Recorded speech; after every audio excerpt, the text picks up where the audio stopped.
Dənizin ortasında nəhəng platforma sakitlik içində dayanıb. Uzaqdan hər şey adi görünür. Dalğalar metal ayaqlara çırpılır, külək boruların arasından keçərək boğuq səslər çıxarır. Amma dərinlikdə görünməyən bir təhlükə böyüyür. Təzyiq yavaş-yavaş artır. Sanki yerin altından boğulmuş bir güc yuxarı qalxmaq istəyir. Boruların içindən gələn səs əvvəl zəif bir pıçıltıdır. Sonra titrəyən bir uğultuya çevrilir. Hər saniyə daha da güclənir. Metal konstruksiya sarsılır. Platforma titrəyir. İşçilər bir-birinə baxır. Üzərində narahatlıq var. Kiminsə səsi eşidilir. Təzyiq yüksəlir. Bir neçə saniyəlik ağır sükut çökür.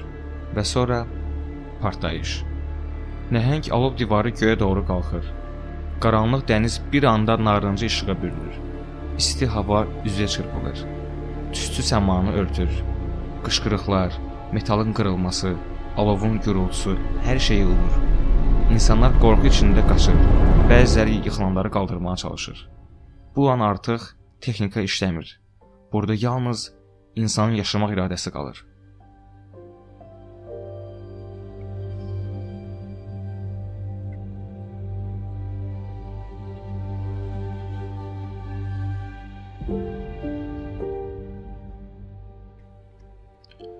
Hər vaxtınız xeyir, əziz dinləyicilər. Society of Chemical Engineers podkastına xoş gəlmisiniz. Laboratoriyadan kənar söhbətlər rubrikasını dinləyirsiniz.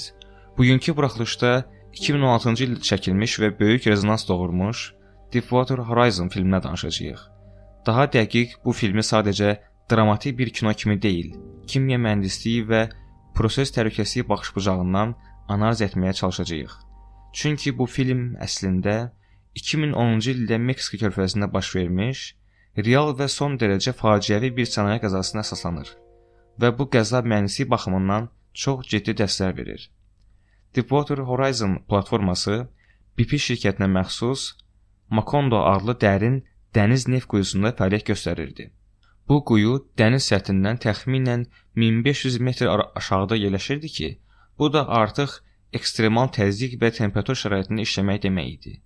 20 aprel 2010-cu ildə platformada baş verən partlayış nəticəsində 11 işçi həyatını itirdi və bununla yanaşı milyonlarla barel xam neft uzun müddət ərzində dənizə axaraq ekoloji fəlakətə səbəb oldu. Film bu hadisəni əsasən insan faktorları və emosional səhnələrlə təqdim etsə də, biz bunu podkastda diqqəti daha çox mühəndislik qərarlarına, proses dizaynına və fiziki kimyəvi hadisələri ehtiva edən səbəblərə yönələcəyik. Kimya mühəndisliyi baxımından qəzanın əsas səbəblərindən biri quyuda təzyiq balansının düzgün təmin olunmaması idi. Normal halda bir neft və ya qaz quyusunda aşağıdan gələn lay təzyiqi ilə yuxarıdan tətbiq olunan qazma məhlulunun hidrostatik təzyiqi arasında dəqiq və davamlı balans qorunmalıdır. Bu balans pozulduğu zaman layda olan neft və qaz sürətlə quyu daxilinə doğru hərəkət etməyə başlayır. Macondo quyusunda isə bu balans bir neçə səbəbə görə pozulmuşdu. İstifadə olunan qazma məhlulu nisbətən yüngül seçilmişdi. Yəni onun yaratdığı hidrostatik təzyiq lay təzyiqini tam qarşılamırdı. Bundan əlavə layın real təzyiqi lazım qədər dəqiq modelləşdirilməmişdi. Nəticədə laydan gələn hidrokarbonlar quyuya daxil oldu ki, bu hadisə mühəndislikdə kick adlandırılır və çox təhlükəli bir siqnaldır. Qəzanın ən kritik mərhələlərindən biri də sementləmə prosesi idi. Kimya mühəndisliyi baxımından sement sadəcə bərkitmə materialı deyil, əksinə quyunun izolyasiyasını təmin edən kimyəvi bir baryerdir. Bu sementin reoloji xüsusiyyətləri, qatılıq müddəti, temperatur və təzyiq altında davranışı çox dəqiq hesablanmalıdır. Macondo quyusunda istifadə olunan sementin isə bir neçə ciddi problemi var idi. Birincisi, sementin quyu daxilində düzgün paylanması üçün lazım olan mərkəzləşdirici elementlərin sayı kifayət deyildi. İkincisi, sementin kimyəvi tərkibi və bərkimə prosesi qazın sızmasının qarşısını alacaq qədər stabil deyildi. Nəticədə sement daxilində qaz kanalları yarandı və bu da sementin izolyasiya funksiyasını tamamilə sırdan çıxardı. Yəni kimyəvi baxımdan desək, sement reaksiyası nəticəsində əmələ gələn struktur mexaniki və termodinamik baxımdan qeyri-sabit idi. Sement baryeri uğursuz olduqdan sonra neft və xüsusilə də metan qazı yüksək təzyiqli laydan aşağı təzyiqli platforma istiqamətində sürətlə hərəkət etməyə başladı. Bu mərhələdə artıq termodinamika və fazalar arası axın mexanikası işə düşür. Yüksək təzyiqdən aşağı təzyiqə çıxan qaz kəskin şəkildə genişlənir.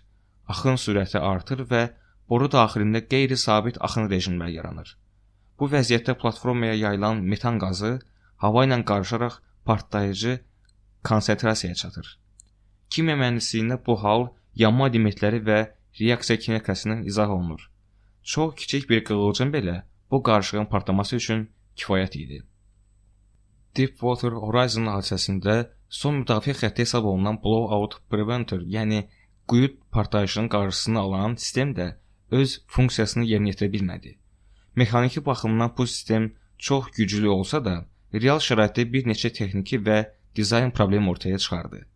Hidravlik sistemlərin düzgün işləməməsi, ehtiyat mexanizmlərin aktivləşməməsi və borunun tam kəsilə bilməməsi qəzanın daha da böyüməsinə səbəb oldu.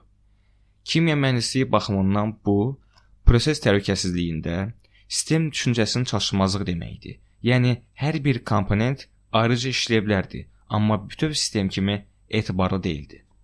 Deepwater Horizon filmi açıq şəkildə göstərir ki, bu qəza bir nəfərin və ya bir tək səhvin nəticəsi deyildi. Əksinə, bu hadisə sürətli qərarlar, iqtisadi təzyiqlər, risklərin düzgün qiymətləndirilməməsi və mühəndislik prinsiplərinə tam əməl olunmaması nəticəsində baş verdi. Kimya mühəndisləri üçün bu hadisədən çıxarılan ən vacib nəticə odur ki, təhlükəsizlik hər zaman istehsal sürətindən və maliyyə qazancından üstün tutulmalıdır.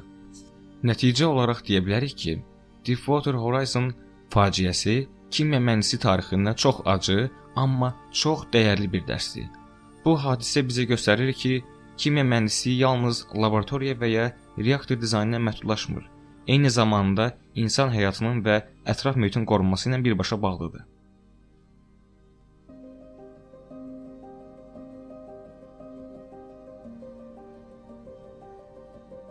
Dinlədiyiniz üçün təşəkkürlər.